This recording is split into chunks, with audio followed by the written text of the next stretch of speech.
beautiful windy day in Prague today, and that of course makes me think of the wind of change that swept over the OU metagame in 2012, 2013, when CTC entered the scene.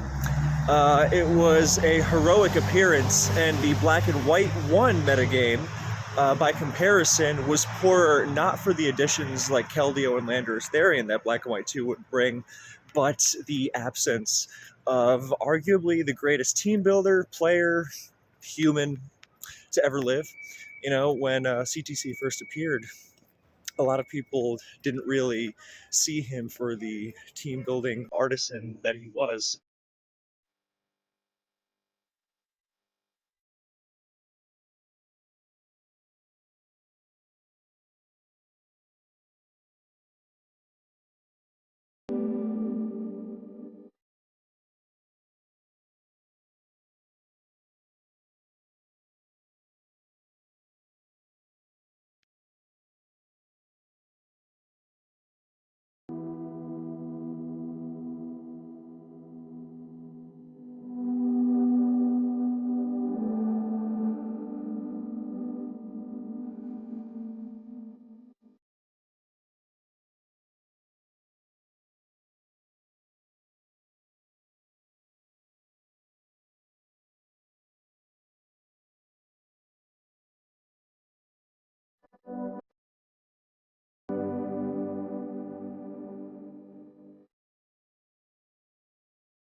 You know, underneath all that was a sensitive poet of genius whose team building was really extraordinary. Just a lot of people didn't see it because he was so colorfully dressing up the presentation and explanation of the inner workings of his mind in such elaborate, well-spoken ebonics, as he himself might say, among a litany of other things. That is why he has so tragically been stricken from the Smogan forums many a time by the establishment, you know, Finchinator, who else? But yes, someone asked if I could do something about CTC, which made sense because I began this year with a video on Blunder and his amazing playing, the complete inverse of Robert Eggers' Nosferatu. And with the upcoming release of Paul Thomas Anderson's One Battle After Another, it reminds me of how CTC would build one team after another for one battle after another, because he was not the kind of guy who would build teams he wouldn't use just because he loved building teams, as I've been guilty of on many occasions. He loved building teams, of course, but he, did it to use them. I think that's admirable. A lot of us team builders can sometimes fall in love with our own creations so much we don't want to risk them to the harsh realities of battle. But CTC is a tremendous reminder and refusing sentiment, despite a deep love of his art. I remember when he first played in SPL, it was like this guy I'd barely heard of, and everyone was like, man, this guy's gonna wipe the floor with all these Smoganers. And then my buddy Brofist played him and knocked his stuffing out. Can that guy not see I'm telling an important story here? And I was like, yeah, right. What was funny about that is because after that, then Brofist went from being thought of as, some dumb Smoganer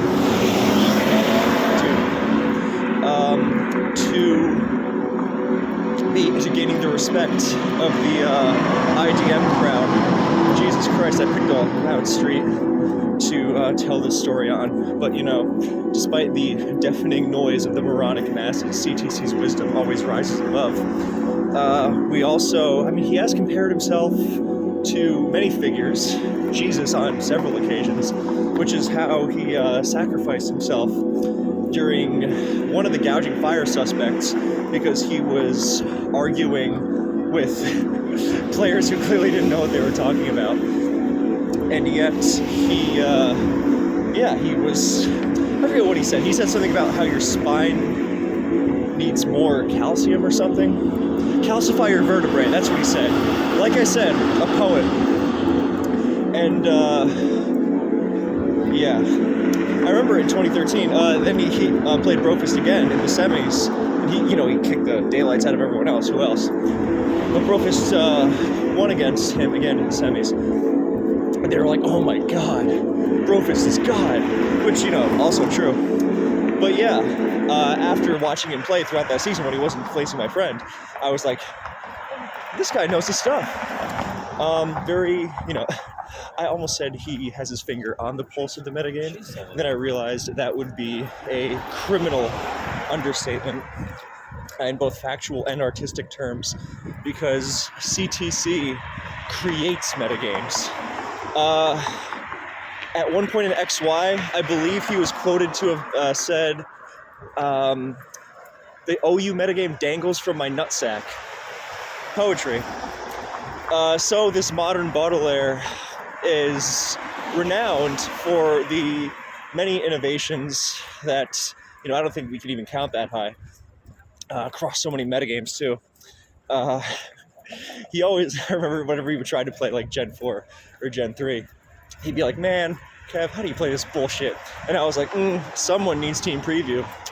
But as soon as you have a team preview metagame, CTC will just understand it on a molecular level. It's funny because he was then on my World Cup team that same year, 2013. And so, as fellow team builders, we would throw ideas at each other, nonstop. And that was wonderful. And I remember in round 2, we were playing France. And this was a hyped matchup. And I really got to do more World Cup videos because that's a tournament with such genuine passion. It elicits delight, even remembering it over a decade later. But yeah, round 2, US East versus France. And US East had made the finals the year before, so we were looking pretty stacked this year because we had CTC and his buddy and his team building partner, Great Astrid, aka Hugo. And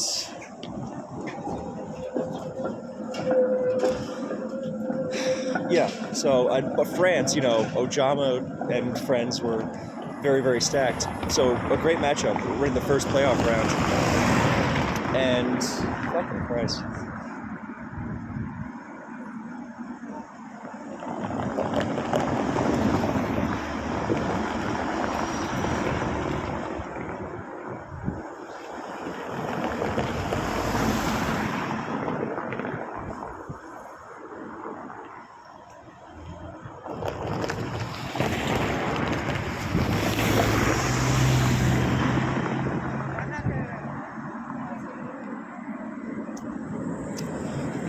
Slow cinema.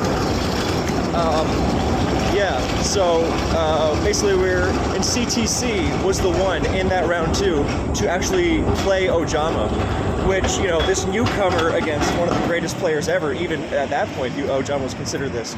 He had just won Smoking Tour recently. He was at the peak of his powers. And yet, CTC instilled trust in us, his team, like JFK instilled trust in the American people. No wonder they had to take him out. But political parables and parallels aside, I remember not only did he beat Ojama in that tournament in a great battle, but he also brought something unusual while doing it. He brought Trick Room Slow King. Which something that was never anywhere even close to standard. I mean, even if someone brings Slow King, period, it's a great Pokemon, but it's still unusual, And that's why I love CTC, because, I rail constantly against people who are trying to spice things up just for the sake of it, or even if not for the sake of it, their desire to spice things up leads them too far, But that's precisely because the bar has been set so high by CTC. This guy would never go into a tournament game with something boring and standard. Um, 99 times out of 100. And a lot of time, what he did use wasn't just like a little innovative or like a twist on a classic, but he would bring something completely unexpected. But it would work. It wasn't just, he had such a high threshold for what would actually work in a tournament battle. He wasn't matchup fishing. He wasn't, throwing up prayers like, "Gee, I hope this works." Think of in SPL 2015, whatever number that one was, 6, I think. He played Conflict, and he busted out a Spec Salamence in Gen 5 OU. I think I got a video of it. I don't know if it's still up, because I might have used like copyrighted music or something. But I remember I, like everyone else, was astonished. So he used the Spec Salamence. He didn't just use Spec Salamence. He O-coded Gliscor with it. Completely unexpectedly. Oh, physical Salamence. At least mixed Salamence still lets Draco Meteor. But no, Specs, Hydro. What do you mean I have to pick between Draco to hit the Heatran? Sorry, Draco to hit the Heatran. Draco to hit the Gliscor and Brick Breaker EQ to hit the Heatran. No, Hydro, both. Hit T-Tar too. So, yeah, that was around the time he was calling himself the Don, which was because he had just watched The Godfather. So, of course, he compared himself to The Godfather. But yeah.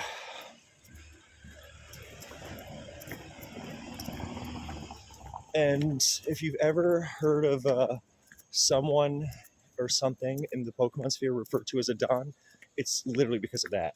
Because CTC watches The Godfather, calls himself a Don, everyone else wants to be like him. He invents turns of phrase and language just like he does Pokemon sets and teams and metagames. And he still does it in Gen 9. I don't think I could do that. Okay, maybe I'd like to think if I really dedicated myself to it, maybe. But man, I don't know how anyone keeps track of all these new things that are flying around, which is, I'm sure, what people back in the day used to say about Gen 4 and 5. And I would be like, you can't keep up with Gen 4. But yeah, CTC, always contemporary, never left in the dust. And even just team building for everyone. Anyway, I gotta run, but it has been a pleasure getting to regale you all with the tale of Blair.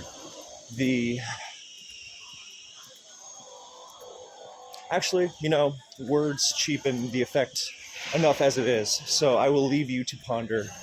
And in the comment, I will leave some of his greatest hits, team building and play-wise. So, yeah, I hope you've enjoyed.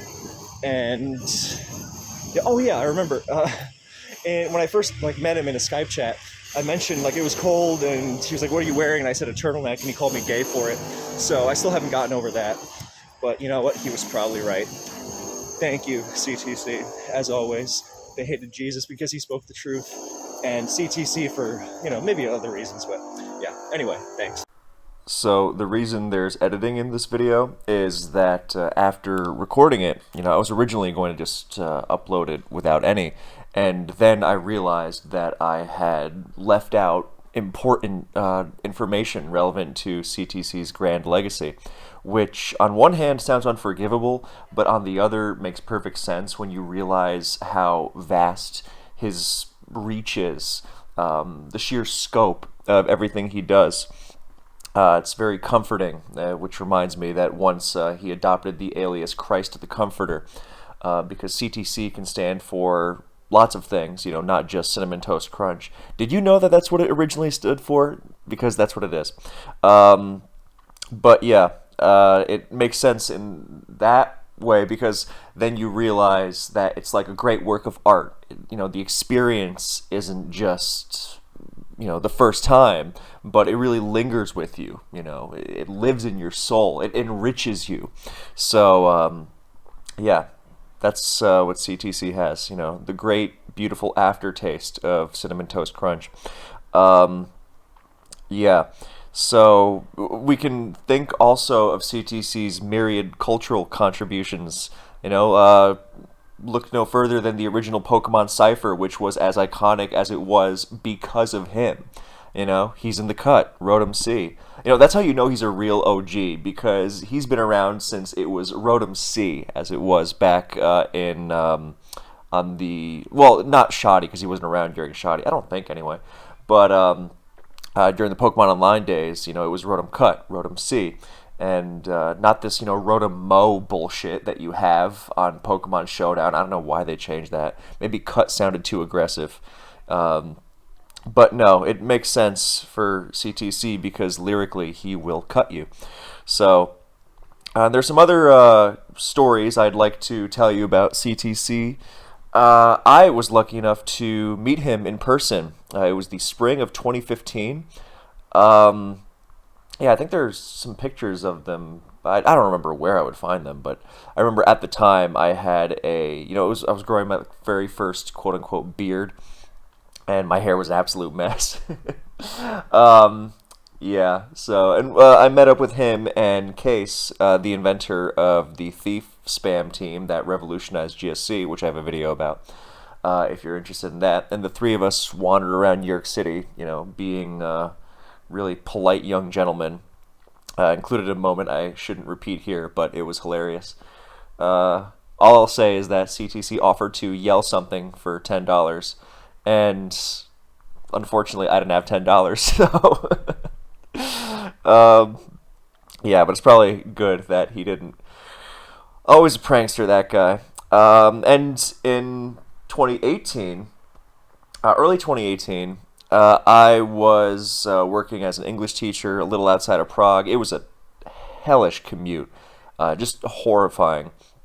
And but you know, I needed a job in like 2 seconds the previous fall, and so I took, you know, the first thing I could get.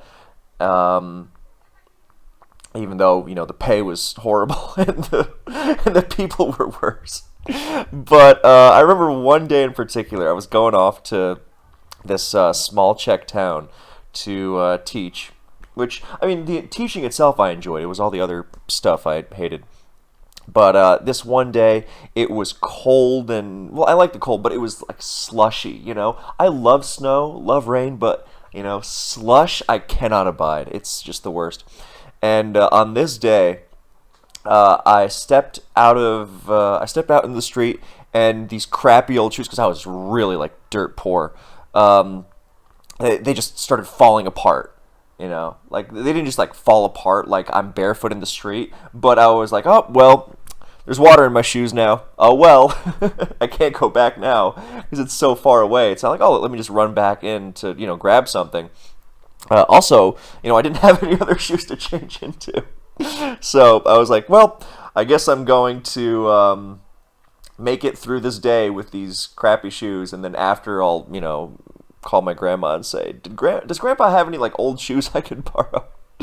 um, yeah. So I was wet, not in the fun way, and freezing, and you know, I didn't even have the beautiful winter scenery. It was that, you know, post New Year sludge, just grime and gravel and dirt, and not the kind of snow that's very aesthetic. The only kind of aesthetic this would be suitable for would be, I don't know, uh, a noir about how everything sucks and there's crime and it's glacial and bleak and violent and there's a charge in it. I don't know. I just have movie ideas coming to me constantly. Just kind of like, you know, CTC wakes up and has team ideas coming to him, which, you know, I was there once, I remember. It's a great feeling. But yeah, so I made it to this town, and I had like 10 minutes before I had to start teaching. And the so I was checking what's going on with SPL and Smogan, because, you know, that was a big thing at that point in my life. And at this time, early 2018, CTC was offering some commentary on, you know, the SPL games being played. He was doing it every week. He was posting it in the thread on the forums. So SPL week 6 or whatever, and you'd see CTC analyzing in his inimitable way. Can't even imitate the way he would probably say it. The way he would break the games down, inimitable, Jesus Christ, in both the precision of his analysis and the humor with which he delivered it. Skirt, skirt, as he would say back then. I think that's what he was saying back then. He changes with the seasons. He is a man for all seasons. Damn, that was a good one. And yeah, so I was checking, the SPL, and because this was, it was a Monday too, as if it couldn't get, nastier. So the previous week had just ended, and Monday rolled around, and here came CTC's analyses. But they weren't just analyses. You know what he called them? He called them GOAT analyses. That's right, as in GOAT, the GOAT, all that. Because his analysis is beyond just like the standard. Don't you hate when someone like commentates a replay and it's like, well, Stealth Rock is set up here, so that's good, but the Pokemon that set up Stealth Rock has been KO'd, so that's not good. And I'm like, oh well, how fucking enlightening. I've been watching reality TV with my lady friend lately, which is not really a thing I enjoy. But number one, I'm finding perverse, trashy entertainment in it, of course. And I would, with her, it's a lot of fun, and even I'm, strangely invested. I hear this happens a lot. And, number two, she goes to David Lynch movies with me, so, I mean, it's fair, right? She liked Mulholland more than Blue Velvet. Anyway, the point of this is that, actually, why the fuck did I start mentioning the reality TV? See, this is kind of how CTC's mind works, is that he'll be watching reality TV with one of his many lady friends, and then he'll be like, damn, this has inspired me to revolutionize the metagame for the 3rd time this week. Yeah, what the fuck was my point? I realize that since I'm editing this video anyway, I could edit this part, but I feel like it's part of the charm at this point, especially because we've got some CTC replays going on the screen right now.